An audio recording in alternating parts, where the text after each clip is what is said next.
ನಮಸ್ತೆ.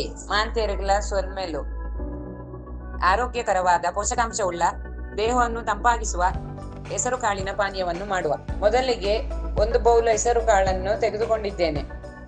ಇದನ್ನು ಚೆನ್ನಾಗಿ ತೊಳೆದು ಪರಿಮಳ ಬರುವವರೆಗೆ ಫ್ರೈ ಮಾಡಿಕೊಳ್ಳಿ. ನಂತರ ಮಿಕ್ಸಿ ಜಾರಲ್ಲಿ ಏಲಕ್ಕಿ ಹಾಕಿ ಹುಡಿ ಮಾಡಿಕೊಳ್ಳಿ. ಈ ಹುಡಿ ಮಾಡಿದ ಮಿಶ್ರಣಕ್ಕೆ 1 ಬೌಲ್ ತೆಂಗಿನ ತುರಿಯನ್ನು ಹಾಕಿ ನೀರು ಹಾಕಿಕೊಂಡು ನುಣ್ಣಗೆ ರುಬ್ಬಿಕೊಳ್ಳಿ.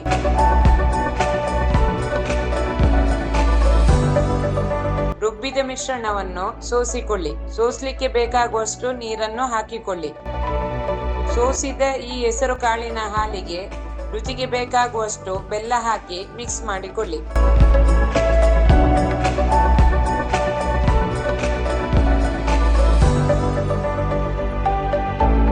ರುಚಿಯಾದ ತಂಪಾದ ಹೆಸರು ಕಾಳಿನ ಪಾನೀಯ ರೆಡಿ.